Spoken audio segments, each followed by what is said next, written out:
Manchester United find themselves in a commanding position after a 3-0 away win at San Mamés, a lead that no team has ever surrendered in the history of the Europa League. But despite the favorable odds, Ruben Amorim's men cannot afford to be complacent. Football has a way of producing the most unlikely comebacks, and all it takes is a moment of lapse to see their advantage crumble at Old Trafford. On paper, United hold all the aces. They secured a 3-goal cushion on the road, now return to the theater of dreams and face an Athletic Bilbao side missing 3 of their most influential players, Iñaki Williams, Nico Williams, and Oihan Sanset. Nearly every statistic tilts in favor of another United victory, yet it is in these seemingly straightforward ties that football often delivers its cruelest twists. A key factor in this second leg will be the performance of Bruno Fernandes. United do not necessarily need more goals. They need Bruno to dictate the tempo and control the middle of the park. If he can occupy the right spaces, pick the right passes, and maintain the rhythm, Bilbao's hopes of a comeback could be snuffed out before they even begin. In the first leg, it took Bruno less than 45 minutes to silence San Mam. He scored twice and completely bossed his area, turning Bilbao's midfield into mere spectators.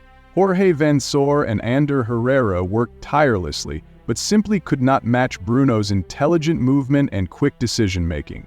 With 27 goals in the Europa League and 145 chances created this season alone, Bruno is not just a playmaker, he is the heartbeat of this United side. Bilbao's biggest dilemma is figuring out how to contain United's number 8. If they sit deep, they risk giving Bruno the space to thread through his trademark killer passes. But if they press high, they leave themselves vulnerable to the speed and directness of players like Alejandro Garnacho. It is a tactical conundrum that has left many teams frustrated when facing the Portuguese maestro.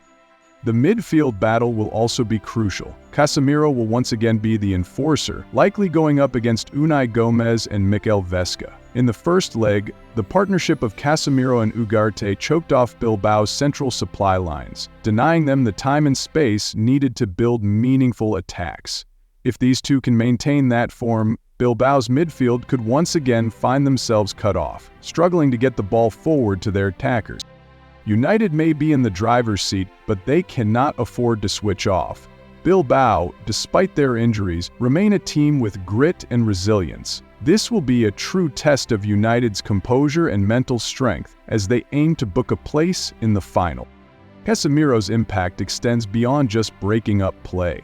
He scored the crucial opening goal in the first leg and has been the defensive anchor for United, cutting out passes, intercepting attacks, and launching counterattacks with pinpoint accuracy. Alongside him, Ugarte has shown remarkable composure, quickly proving why Amorim trusted him in such a high-pressure role, despite his relative inexperience. Together, they form a 2-layered shield, but Casemiro presses aggressively, cutting off dangerous passes early, while Ugarte cleans up any loose balls and shields the backline. For Bilbao, the absence of Oihan Sanset has left a gaping hole in their midfield. De Galarreta, while experienced, lacks the attacking drive to break through United's lines. Meanwhile, Unai Gomez, though a promising young talent, is not yet ready to carry the creative burden in such a high-stakes European clash. This has forced Bilbao into safer, sideways passing, stripping them of the incisiveness needed to crack open United's defense. It is no surprise that they managed just 1 shot on target in the first leg, despite enjoying a fair share of possession. Without the Williams brothers, Bilbao's attack has lost its main outlets on the wings, forcing their play through a congested midfield where Casemiro and Ugarte lie in wait. If this pattern repeats, their attacks will likely break down before reaching the final third, reducing their threat to hopeful long balls and speculative crosses. For United, the strategy is clear. Stay compact, frustrate Bilbao, and pick the right moments to counter. They do not need to win the physical battles.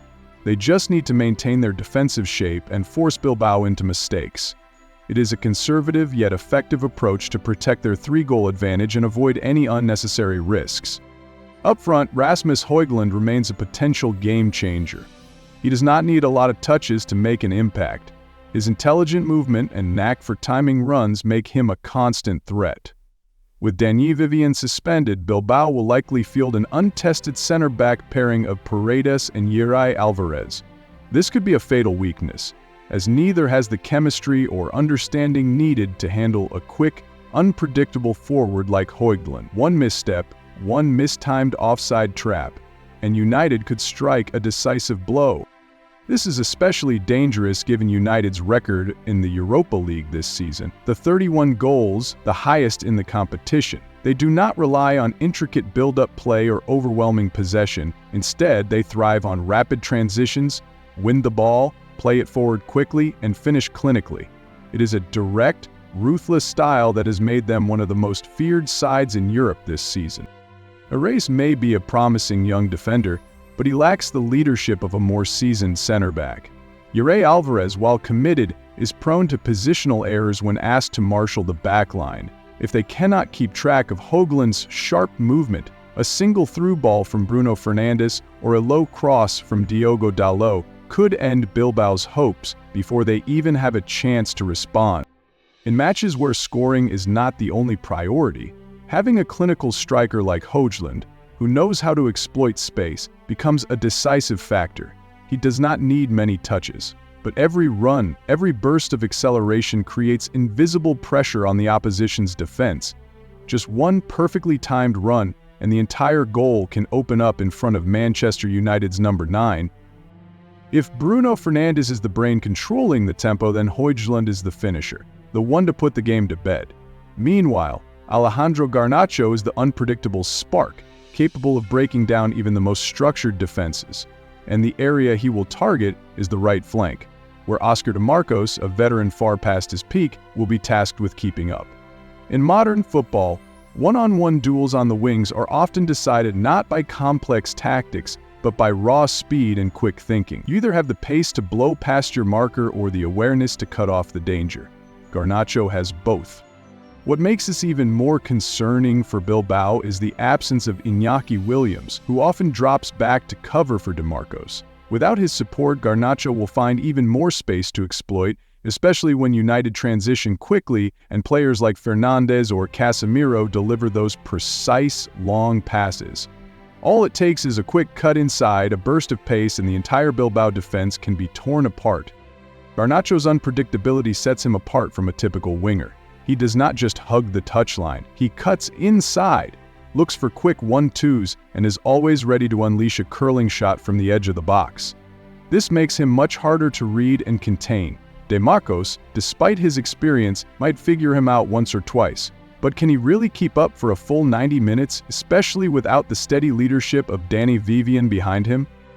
The left side of Manchester United's attack will be the starting point for many of their most dangerous moves, with Diogo Dalot providing support from deep.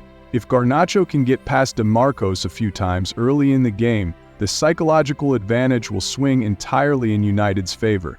This would force Ernesto Valverde to pull players from the center to reinforce the right flank, creating the kind of midfield gaps that Ruben Amorim will be eager to exploit. Manchester United have all the advantages: a 3-0 lead from the first leg, the roar of Old Trafford behind them, and an opponent missing several key players. But as with any knockout match in Europe, the bigger the advantage, the greater the pressure. Just one moment of lost concentration, one mistake at the back, and the entire tie could flip in an instant. But Bilbao arrive at Old Trafford without their defensive leader, without the high-energy wing play that once made them a force in La Liga, and without a clinical striker to deliver a knockout punch. They come with a squad lacking both the strength and the experience needed for a comeback on a stage as daunting as this. For a United side desperate to salvage their season with a Europa League trophy, this second leg cannot become a painful memory. If they control every blade of grass on their home turf, then when the final whistle blows, their name will be etched onto a ticket to the final, while Bilbao will be left to make the long journey home.